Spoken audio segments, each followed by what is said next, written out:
which started in 2017. So we've had 4 batches before you, 4 lucky batches, if I can say that. Um, so my bachelor's was from Sir J.J. College of Architecture in Bombay. I graduated in 1989, and after which I worked for many years, and then decided that my education seemed incomplete as an architect. So I went to do my master's in landscape architecture from UC, University of California at Berkeley, which I finished in 94. And since I've been working, teaching, mostly working, I've been working for 25 years, teaching for the last 5 years. Um, and those of you that did not attend the last webinar, we'll do a repeat. So you will see some of my work and some of the work landscape architects routinely engage in. Okay, today we have a very exciting webinar called Landscape and Public Health, which Arjun Kamal, Assistant Professor, he'll first introduce himself, then we'll have Raktim introduce himself, and then we will start today's proceedings. Arjun, all yours. Okay, hello everyone. I'm Arjun Kamal, and I've been teaching here at Sushant since 2017. And I've been teaching in both BArch and MArch departments. Subjects I've taught subjects ranging from architectural design, structures, OTO, construction and materials, computational design, also called parametric design. And masters I've taught history of landscape architecture, introduction to environmental design. And last year I not headed, I was a part of the thesis team and the final year. Yeah. It's been a great journey in Sushant. I've got to meet some really good students that have given great experience with being engaged in various types of academic projects and all other activities like these, many webinars. So yeah, looking forward to see you here at Sushant, all those who join here. Yes. Okay, over to you, Raktam. Thanks, Arjun. Hi everyone, I'm Raktam. Raktam Saha. I completed my graduation from Patan, Gujarat in the year 2014, and then I pursued my postgrad from SPA Bhopal in landscape. And since I was since my completion, I was associated with Purnama University, Jaipur for a year's time. And then since 2017, I'm associated with Sushant University and the landscape department from scratch. And I'm teaching in both BArch and MArch department. Have taught design, have taken thesis, construction, or was also the coordinator for site planning and landscape design for BArch program. And it's been a very healthy journey so far. Amalgamation of mixed reactions and experience altogether, but it's always good to have mixed bag reactions when you are in professional domain. Thank you, everyone. Thank you for coming on board. Okay. Thank you both. Landscape and public health. I briefly touched upon it in my webinar last week, if some of you remember and were paying attention. कोई बात नहीं, कोई test नहीं लूँगी, but Arjun's going to continue on that, on the proven connection between landscape and health, whether it's mental health, whether it's physical health, whether it's the health of every species on this planet, whether it's a walking or flying or swimming species, landscape comes to the rescue of the health of every being. So, I mean, I cannot stress anymore how important it is, our profession is, and how overarching a profession it is, both for, sorry, I'm admitting people, so it's just throwing me off a little bit. So both for human well-being as well as well-being of the planet. We cannot separate the two. And landscape is, I mean, I am not kidding, and I'm not being a proud landscape architect. I'm being a true landscape architect that believes that the ills that we are dealing with in today's day and age can be alleviated and improved by landscape architects. So it's a very, very wide profession that has so many answers to questions and to things that we as a community of builders, developers, architects have ruined, given whatever greed, overconsumption. I mean, I can keep listing the ills that we landscape architects can undo. So with that very dire kind of note, I'm passing it on to Arjun. Arjun, all yours. Yeah, thank you, ma'am. Thanks, everyone. Okay, yes. So expanding upon the concept, like carrying from where Ekam said, that we have damaged our environment, and as landscape architects, our duty to design better and healthier environments. So as landscape architecture, we are, as landscape architects, dealing with the design of predominantly outdoor spaces. We make much healthier environments. And since we are designing much healthier environments, the concept of public health, landscape, and biophilia, they are all interrelated to each other. And you cannot separate. Whenever you're designing an outdoor space, you are indirectly impacting the environment. So biophilia is the mechanism, landscape architecture is the macro thing. Biophilia is how it is working inside when you talk of the public health component of landscape architecture. So talking about biophilia, it is humankind's innate biological connection with nature. So that's why we respect nature, and we often come across words like sir sea facing ghar hai, sir river facing ghar hai, sir park ka view acha milega.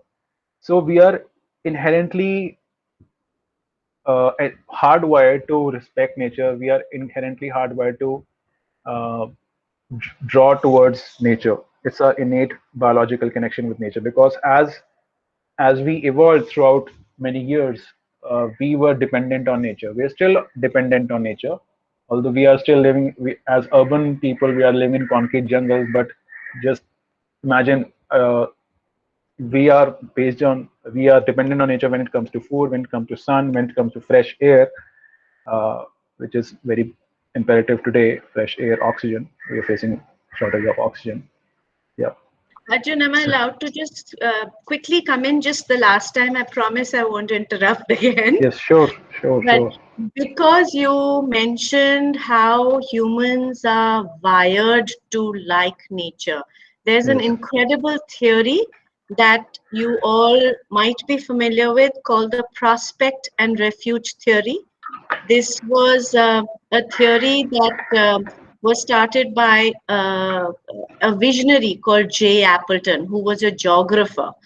And he talks about our DNA, human beings' DNA, has evolved from our need of nature, our need of prospect, which means opportunity, and refuge, which means safety. And so from, when we were more ape-like to when we became humanoids or Homo sapiens, our DNA has been wired to be in this connection with nature. So, Yes. okay, all yours now, Arjun. Yes. And Yes, zip. absolutely. So let's talk about biophilic design. So biophilic is a term derived from biophilia. Related to biophilia, it is biophilic design.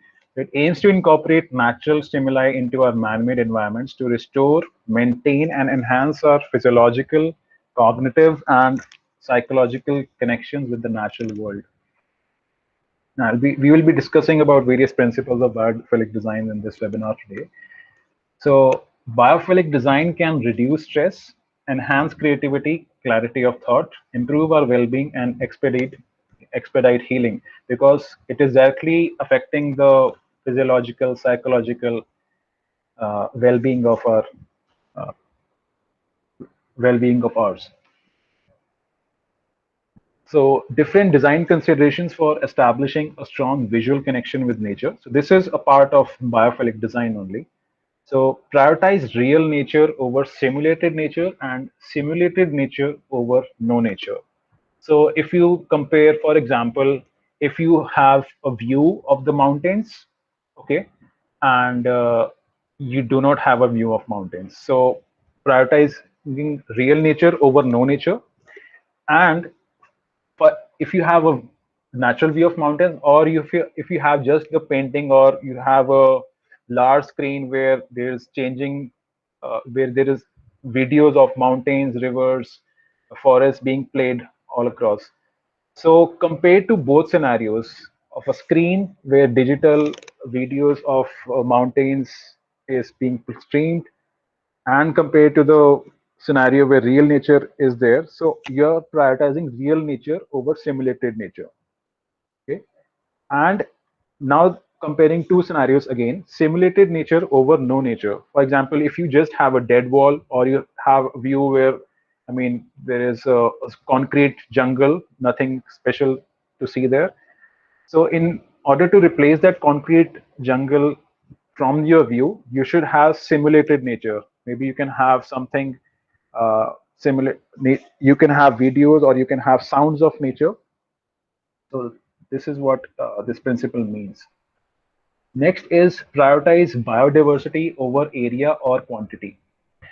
Now, biodiversity is the more number of species of plants you have, the better, or the more biodiverse a space is, or an ecosystem is. So if you put this into practice, let's say if you have 100 square meter area and you have only one types of flowers or one types of plants planted there, and in the second example you have the same 100 square meters of area and you have, let's say, 25 or 30 species of plants planted.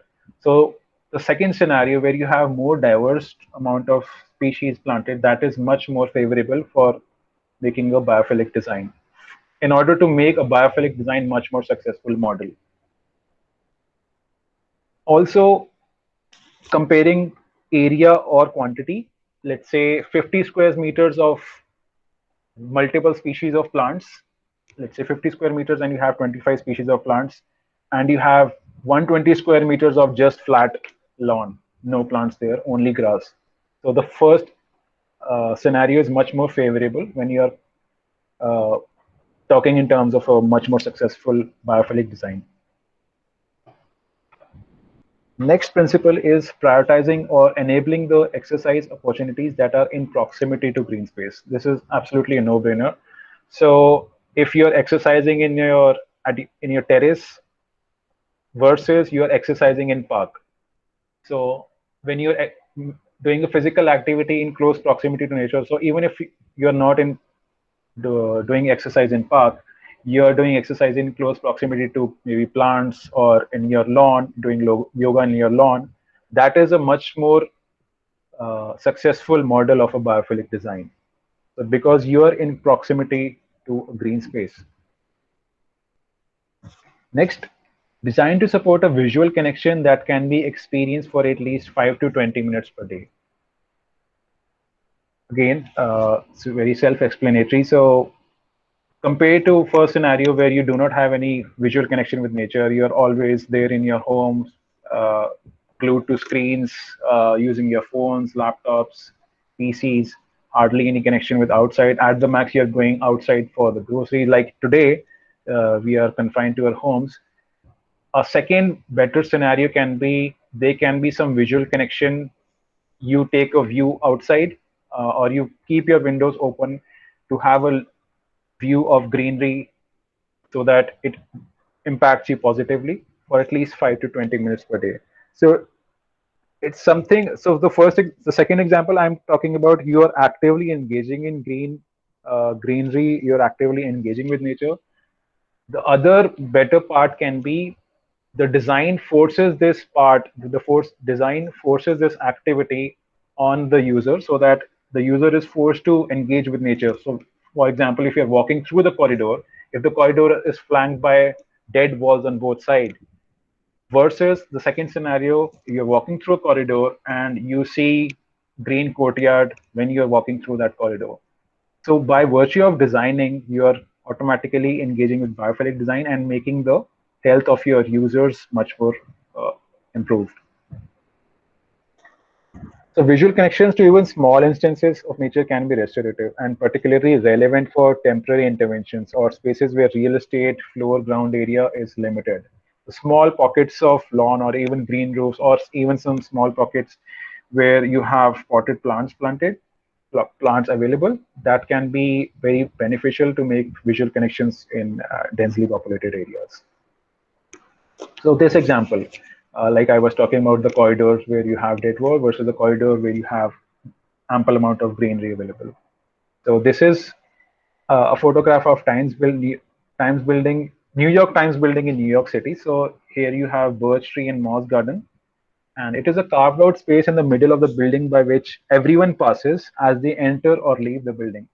So by virtue of the design, you are forcing the user to engage with the nature, whether he wants or he does not want, eventually benefiting the user only. Next is design considerations for establishing a strong non-visual connection with nature. So by now we only saw examples where there's a visual connection with nature. So in this part, non-visual connection, the objective is to provide an environment that uses sound, scent, touch, and possibly even taste to engage the individual in a manner that helps reduce stress and improve perceived physical and mental health.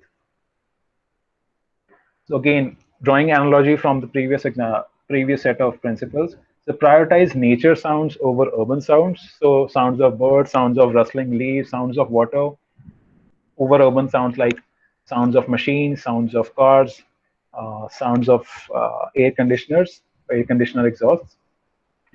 Next, design for non-visual connections that can be easily accessed from one or multiple locations and in such a way that allows daily engagement for 5 to 20 minutes at a time. So this thumb rule of 5 to 20 minutes comes in both visual and non-visual connections. And integrate the non-visual connection with other aspects of the design program. I'll discuss one example right now. So this is one very interesting example, colored Alhambra in Granada, Spain. And the whispering gallery resonates the sound of nature and people. So even when you're passing through the gallery, you are not directly seeing the nature outside. You're just passing through walls. But the acoustics have been managed in such a innovative way that the echoes of nature, the echoes of rustling leaves, or echoes of moving water, it follows you through the gallery. Gardens of rosemary, myrtles, and other fragrant plants surround the premises. So how are you engaging the user through non-visual connection with nature? First, through sound, and second, through smell.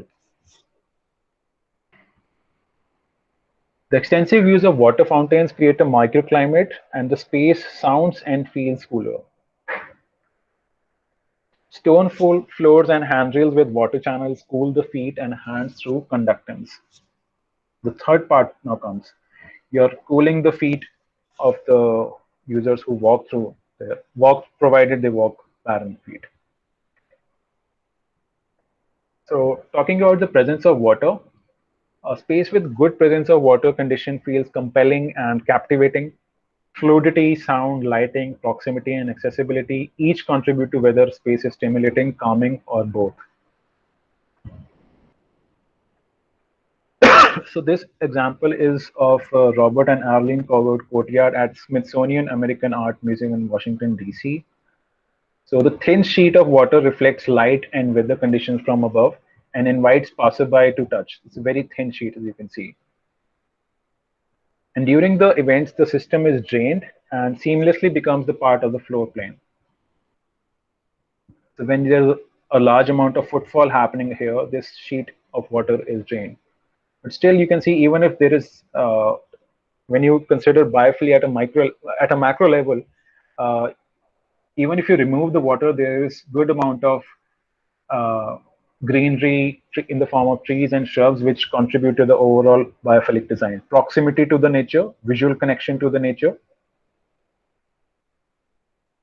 So design considerations for optimizing the impacts of presence of water. So prioritize a multi-sensory water experience to achieve the most beneficial outcome. So not only the user is able to see the water visually, he should be able to touch the water. He should be able to come in close proximity to water. Prioritize naturally fluctuating water movement over predictable movement or stagnancy. So if there is a pond, I mean, the water is essentially a small pond that you have created, the water is essentially stagnant or moving very slowly. Naturally fluctuating water, for example, in the case of fountains, small and large fountains, they are much better in terms of providing the benefit of water at a much efficient level. Higher volume, high turbulence water features could create discomfort, impact humidity levels, or decrease acoustic quality. So proximity may influence appropriateness. So even if you're, let's say, using a very large fountain, the sound, the high volume of water spraying out of the fountain can create noise, which can be undesirable. So there has to be a balance between the turbulence, the movement of water, as well as the sound control. Water features can be water and energy intensive, and as such should be used sparingly, particularly in climates with little access to water, especially like in areas of Middle East. Shading the water using high albedo surfaces and minimizing the exposed water surface area will minimize the loss through evaporation and possibly contribute to the biophilic experience. For example, if I go back to this example, here essentially you have the overall area as covered. On the other hand, if this area was not covered, the water was continuously being evaporated, then more water would have to be consumed, which is not a very healthy practice.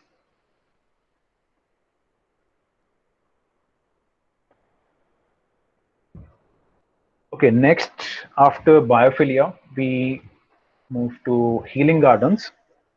So they are gardens specifically designed to enhance mental and physical health as places to meditate, to sit quietly and chat with friends, or to just relax and get away from it all. Another term which comes in the domain of landscape and public health is therapeutic gardens. Therapeutic gardens is a US-based term used principally in corrective and healthcare environments. And these are the gardens where horticultural therapy, sometimes also known as social and therapeutic horticulture, takes place. And they differ from sensory and healing gardens in that they provide active healing through the act of gardening. So participants are actively engaged in gardening. But if you look across the globe, these terms, therapeutic gardens and healing gardens, are used for the same type of gardens. In USA, mostly since it's a US-based term, the therapeutic gardens and healing gardens are used for different contexts, but it's a matter of using the same terms commonly. So examples of therapeutic landscapes include gardens specifically designed for people suffering from dementia, mobility problems, or rehabilitation issues. So some examples of healing gardens. The central stem of this tree has been pruned to provide a seat within the tree. So some principles of healing gardens, they automatically come under the umbrella of biophilia because you are improvising the health of the users by designing nature in a much aesthetic, pleasing, and much more useful way. A calm communal public space with edible planting in a therapeutic garden for people living with post-traumatic stress. Healing gardens for children. Natural play provision is important as a means of providing space for children to safely connect with nature in an urban setting. And natural play opportunities provide children and their families with safe places of reflection where they can de-stress. They also promote healthy whole child development because as a child, your overall growth, overall cognitive functions, they are in a much rapid growth as compared to a scenario where you are an adult and you're like 18, you're going to college. There's a different types of development which happens in our body.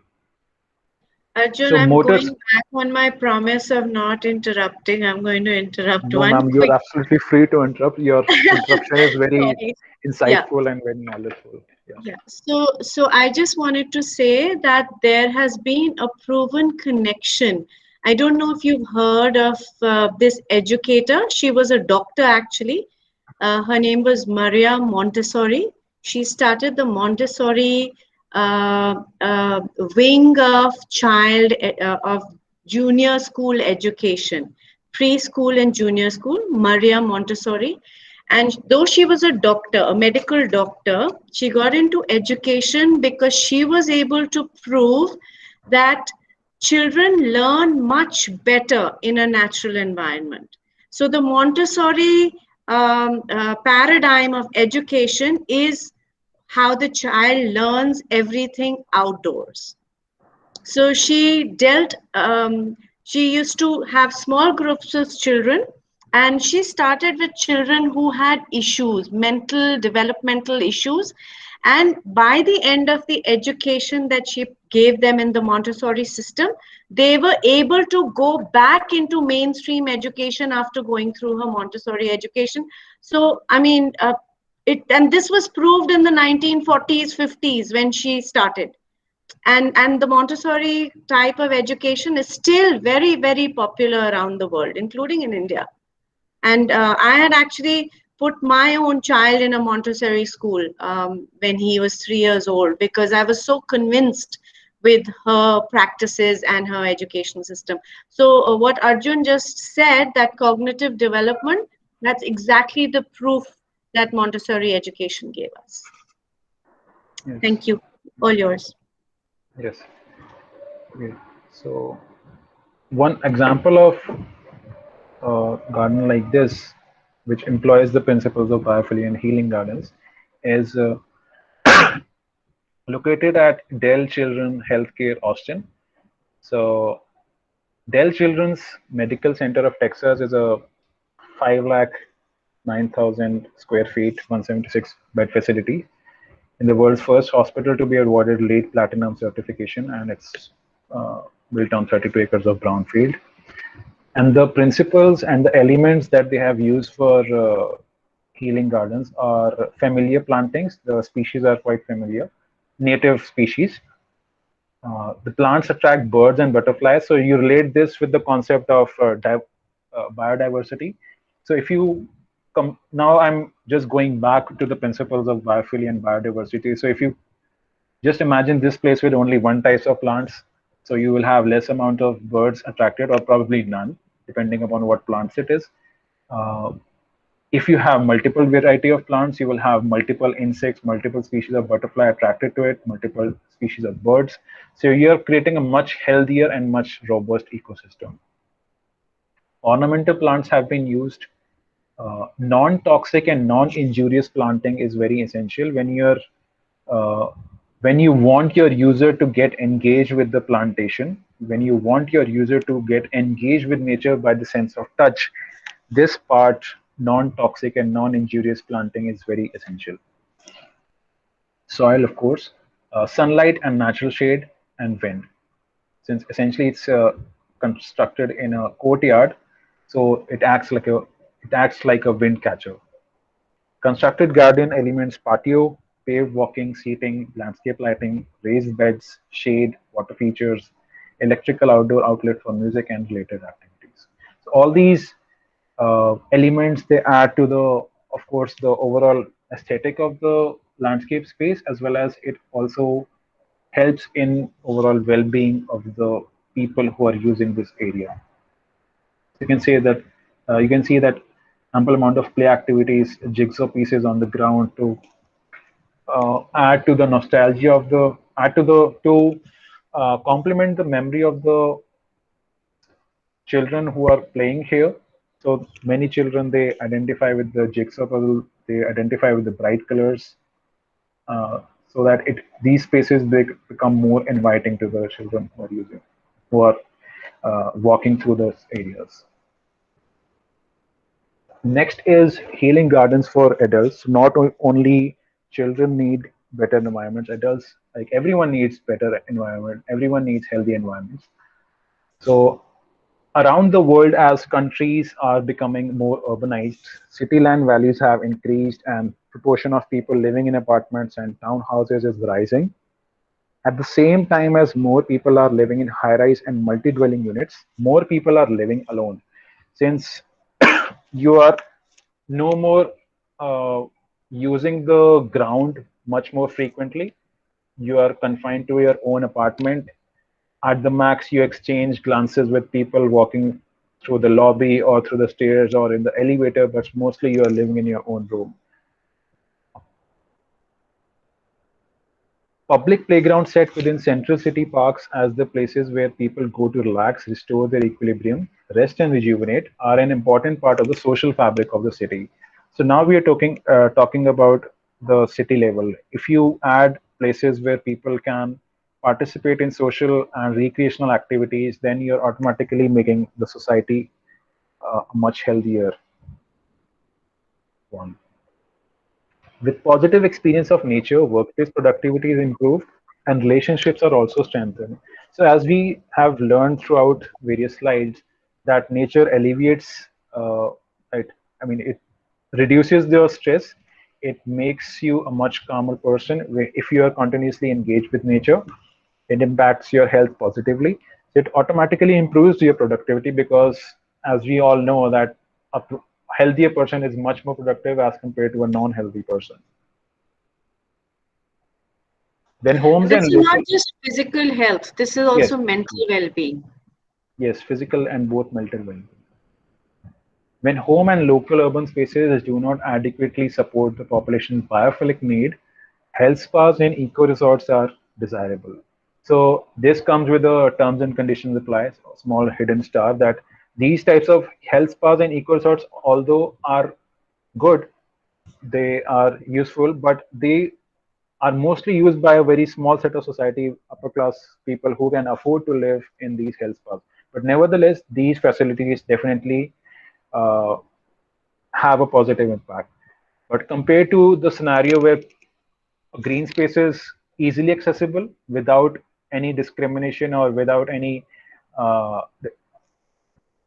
choosing between different types of income groups, this is comparatively less beneficial because you're only focused on one group of society.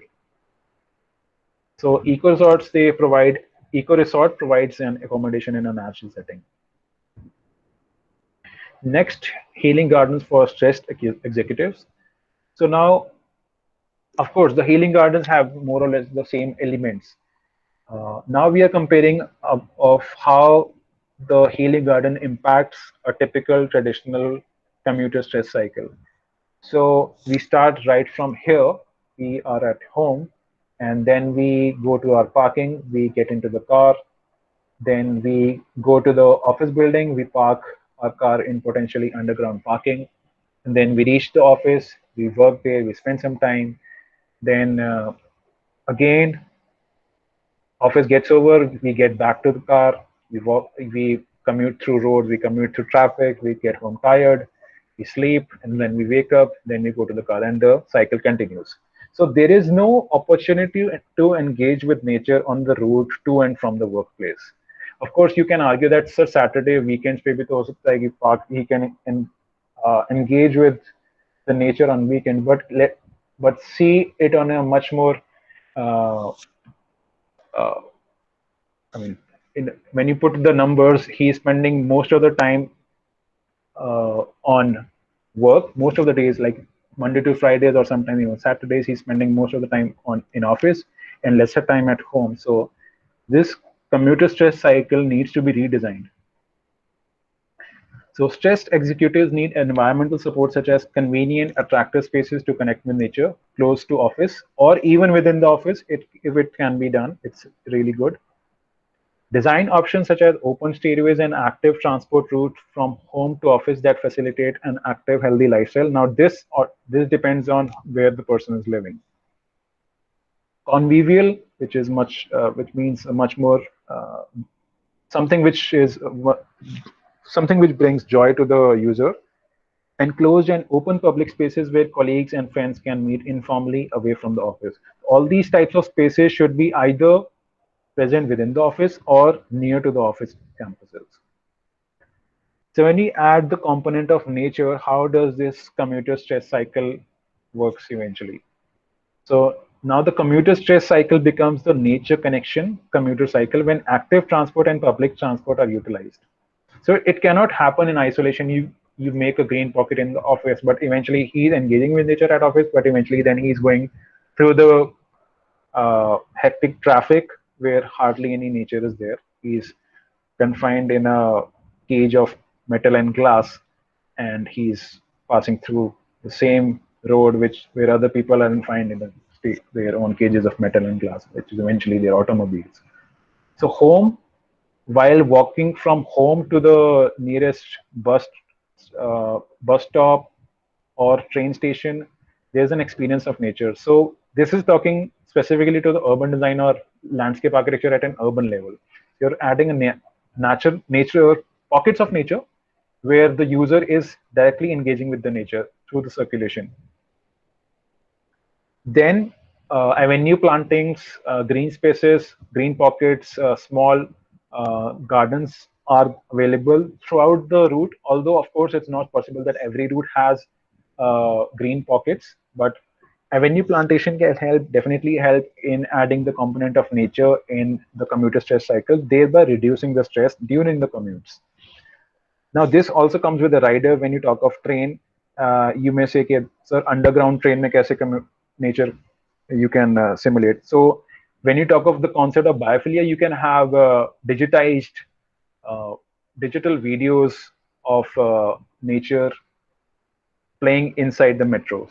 That's the best. That's the maximum you can do when you want to integrate nature inside the commuter cycle when the commuter is using the underground metro. Then he reaches the office, he walks, reaches the bus stop, or he reaches the metro station, he walks towards the office. Then while he's walking through the office, towards the office, there is ample amount of nature available on the routes, whether it's in the form of trees, whether it's in form of small green patches, so on and so forth. Then after office, he spends some hours. Then he goes back to the cycle. I mean, he either boards a cycle, he boards a bus, or he boards a train. When he is going through towards that area, he is experiencing nature. Then the cycle continues. He reaches home, then again. So by changing the overall commuter stress cycle, you're making that person less stressed as compared to the first example where there was absolutely no nature and he was just moving through the concrete jungle. Executives value time and money. So by reducing health costs, staff absence, and personal stress, Healing Gardens save governments, employers, and individuals money. So they offer a win-win scenario for all. Now, talking about the green component within office environments, green roofs on office buildings can provide de-stressing, healing green views, and can also allow access to engaging green space during the working day. So in areas where there is high-rise buildings, highly densely populated areas, office complex, office buildings, these small pockets of green roofs, I mean, small compared to the overall fabric, these can provide de-stressing and healing experience. Green walls soften the harsh built environment, counter the urban heat island effect, provide habitat for insects, and absorb air pollutants. Studies have shown that productivity increases in workplaces with green areas and stress is reduced. An internal study has shown that workers in the Genzyme Center office building have a strong sense of increased concentration, productivity, well-being, and community feeling. And at the same time, the rate of absenteeism through illness has been reduced by 5%, which is a definitely, even though it's a small percentage, but definitely it's a positive development, specifically for this office building. And over 70% of employees claim to feel more alert, more productive, and more in touch with their colleagues in the new building. Their office was earlier in another building, then they shifted to this particular building.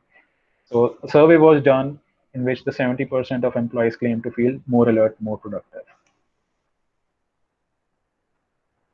So we need more cities where people can interact with nature. We need accessible, attractive gardens within 5 minutes, easy walking distance from all parts of the central business district, where people can feel part of the bigger picture of the ecosystem in which we all play a part.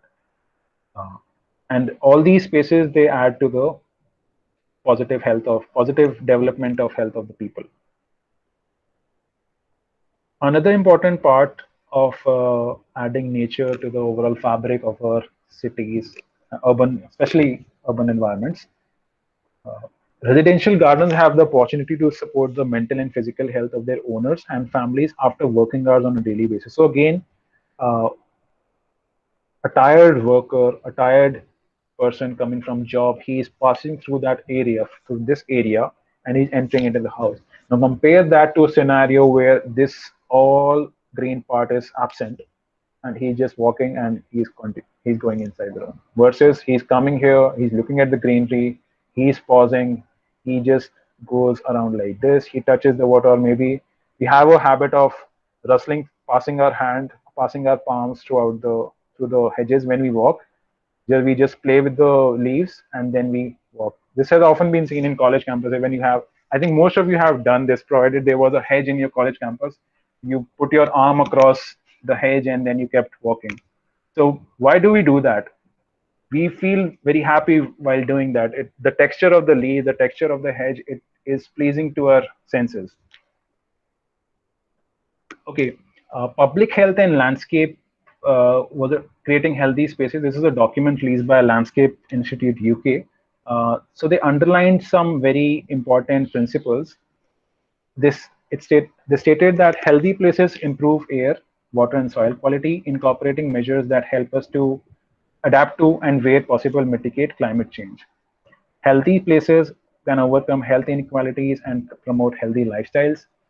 Healthy places can make people feel comfortable and at ease, increasing social interaction and reducing antisocial behavior, isolation, and stress. Such spaces also optimize opportunities for working, learning, and development.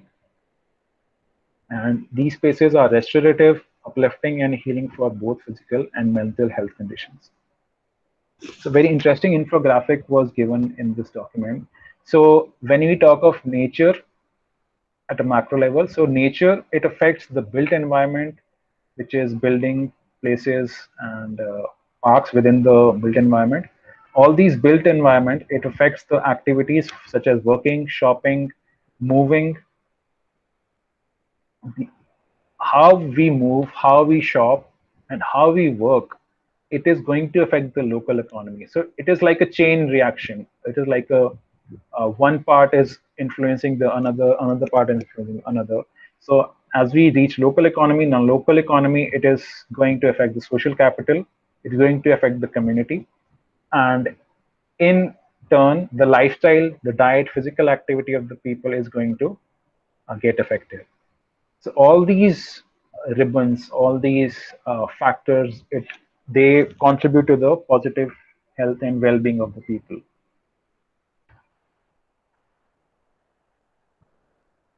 So 10 recommendations the Landscape Institute of UK they gave.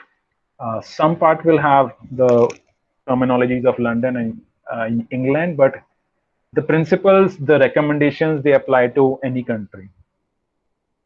First is a bigger role for public health is placemaking. So public health sector needs to be more closely involved in guiding the planning, design, and management of new and existing settlements to help ensure healthy, sustainable places everywhere. So how will you get healthy places? How will you get more green components in your urban design? How will you have more parks? How will you have more green patches? How will you have more avenue tree plantation? By involving the public health sector, so that they are more closely involved in guiding the planning design of the overall cities. Now, public health should be granted the same long-term budgetary commitment that primary care, transport, and other public services receive. There's already a great deal of policy and support for improving public health outcomes across, UK. It also applies to India. What we need now is more resources and long-term funding for programs that deliver health and well-being benefits to the landscape. Next is realize national requirements at the local level. So local planning policy needs to adopt the requirements that have been set out in national planning policy. So whatever is there in national planning policy of India, that should be reflected in implementation at local level as well when you talk of better public spaces and healthier, greener spaces for public. Next, landscape should be recognized as an asset, which sometimes we see not happening in India. Something opposite is happening in India. Aravalis are encroached, and trees are cut. Natural rivers are polluted. So landscape should be treated as an asset. It should be given the same respect you give any other asset. Only then we can promote a better public health. Next, landscape should be used in performance indicators of public health. Whenever there is a researches or surveys are happening, landscape should be incorporated in those surveys. And through these surveys, through these studies, through these types of site analysis, we can have better planned and designed and managed landscape, which can contribute to the better public health. Next, collaboration is the key. Professionals responsible for public health, landscape, and planning should work together on the creation and assessment of schemes in both public and private sector.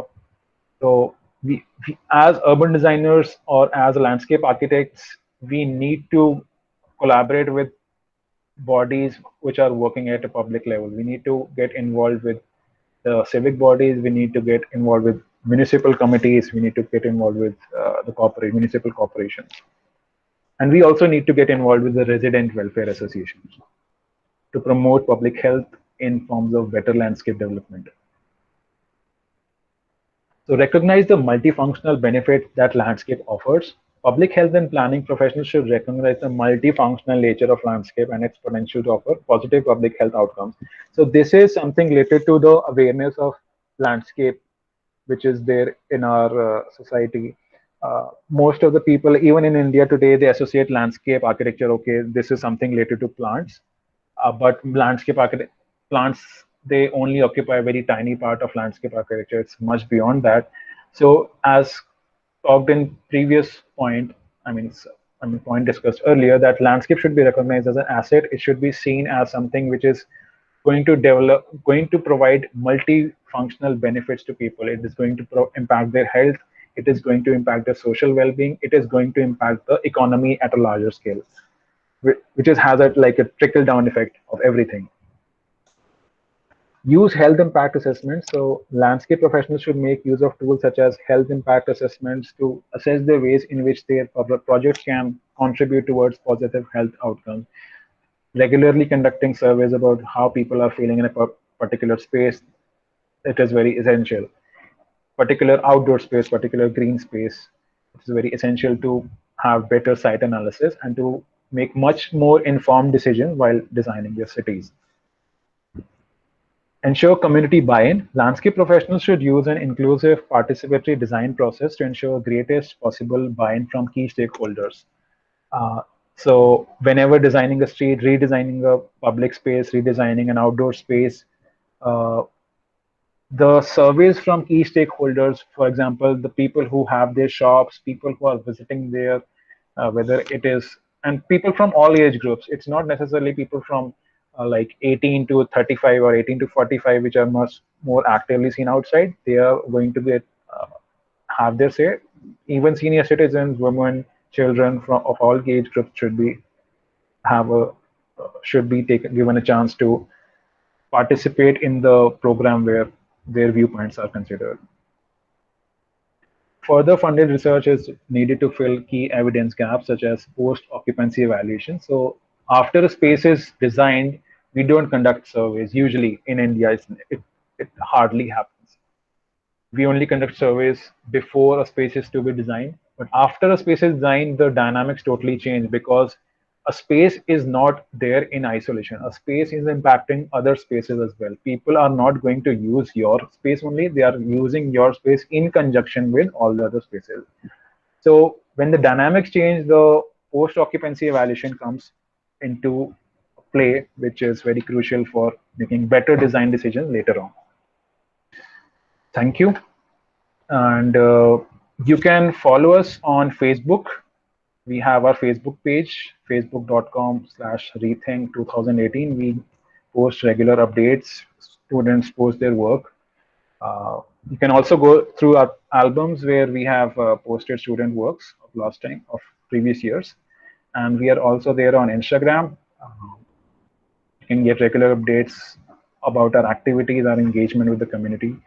So this is a photograph of our design charrette that we did at Golf Course Road. Like I was explaining, that community participation, taking inputs from people is very crucial. That's what our faculty team and students, they participated in community engagement, telling about what is the proposal of Golf Course Road and getting their inputs, what is required, what problems they are facing, how landscape art or how their spaces can be better designed by taking input from the people.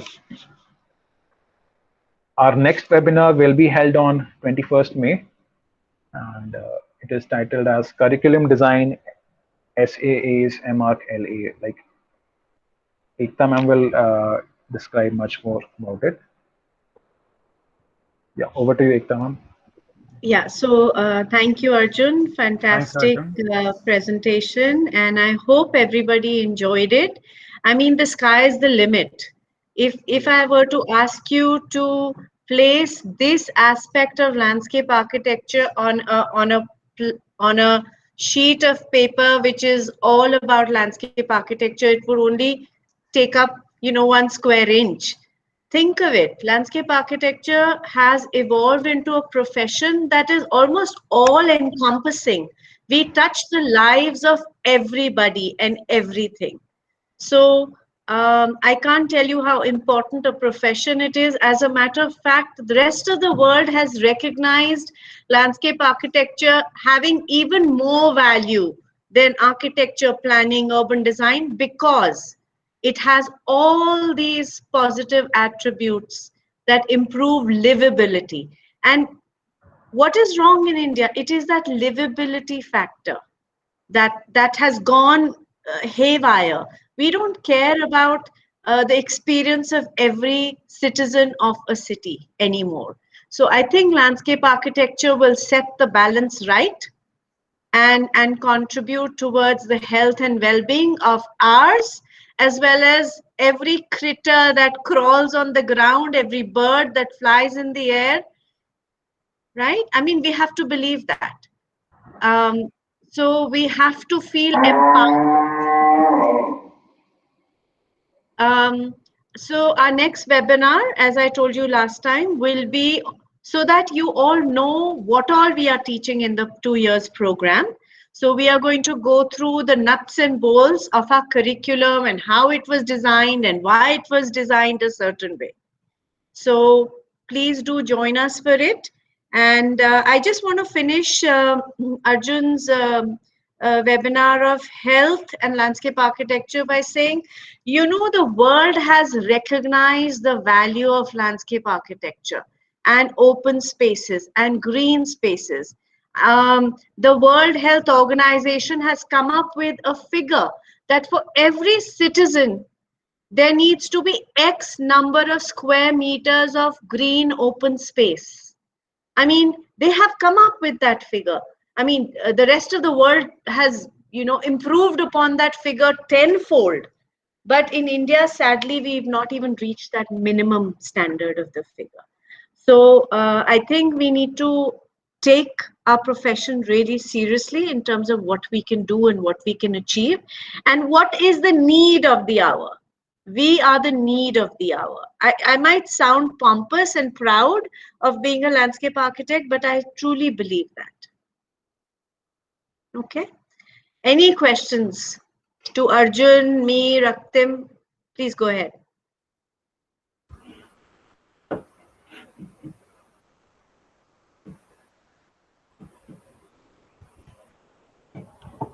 Okay, let me ask a question. Are you convinced? I asked this question in the last webinar. Are you convinced of the value of landscape architecture as a profession? So if you think yes, type yes in the chat. If you think no, type no. And if you think you don't have a answer yet, say maybe. And we'll do a little quick survey here. We talked about surveys of finding out from every stakeholder what is of value to them. We have one yes.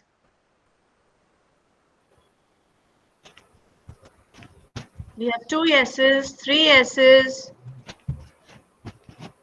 4 yeses, 5 yeses, 6 yeses. I think we won. I think we won. The majority is saying yes. Okay. So fabulous. Thank you, Arjun, Raktim. Thank you all of you to attend, and I'll see you. We'll see you on May 21st. Okay. Thank you, ma'am. And I hope you're inspired now. I hope you will consider us. Some of you are applying to CEPT and SPA and all of that, and we are only third in your priority list. But I'm not saying I'm hoping you don't get admission in the other 2 places, but I am hoping you join us. Okay. Thank you. Thank you, you, ma'am. everyone. It was a pleasure to Thank have you. you all here. Shilpi has raised her hand. Shilpi, go ahead and speak, please. Put on your audio and video.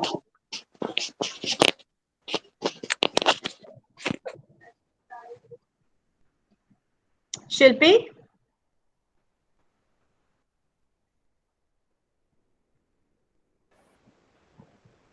Shilpi, can you hear me? Yes, ma'am. Yeah, go ahead. Put on your audio video and ask us whatever you need to. Ma'am, actually, I am doing practice as an architect. Go Yes. ahead, we can hear you. Can you hear me, ma'am? Yes. Yes, we So can. loud and clear. Ma'am, I am doing a practice as an architect in Delhi. Yes. Go ahead. Hello? Shilpi, you are audible. So I am saying I am doing a practice as an architect in Delhi. Okay. So I want to do masters in architecture.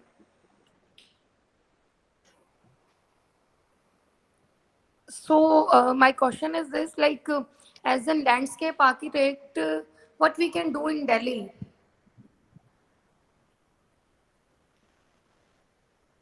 आपने webinar attend किया शिल्पी कि नहीं किया? Ma'am, there is very less space in the Delhi, I mean, the spaces are very congested. Shilpi, we look for the best practice opportunities. Every square inch of vacant land can be greened. Every square inch of what you see as abandoned site can be greened. I mean, literally the sky is the limit. Why is Delhi so polluted? Because there's so much of non-vegetated land. Yes, ma'am. So the minute you vegetate it, you give it a purpose. Um, you achieve greening of the environment. You achieve happiness of the people. So I'm actually surprised with the question, but not surprised because it's true. Lots of architects, lots of planners out in the designers don't even understand the value add. The term value add. It Ma'am, is but not clients, something different. Landscape architecture is not a different profession. It's part of the profession of the built environment. It just makes it a happier and more conducive to human well-being. ma'am, but today's clients are like, they are already, they had their mindset that they don't want to use the space as a landscape. They want rooms, rooms and rooms. Okay, so I think we have to become educators as well of these clients. So I Yes, think ma'am. you need to feel so empowered and so convinced of the value add as a professional that you have to convince them. So in some ways, you're becoming a teacher for them Yes, ma'am. because they are ignorant, Yes, ma'am. right? Right, ma'am. Yeah. So sometimes I have walked away from a project because the client has told me I just want 2 trees here and that's it. So I've said no, thank you. If you want just 2 trees, get a Mali. Yes, You ma'am. understand? Yes, ma'am. So we define our role as professionals ourselves. Yes, ma'am. Yeah. Yes, I ma'am. hope you're convinced. Yeah, ma'am. Yeah. We need architects, specially to become landscape architects. Yes, ma'am. Okay. Thank you.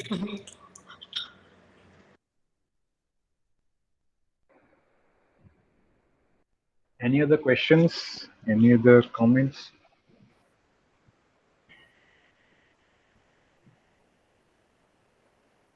All right, guys. It's 5:07. I think we've had a fantastic hour. At least I've had a fantastic hour, thanks to Arjun and all of you. Oh, Okay, Shilpi Shilpi's has, raised her hand. yeah.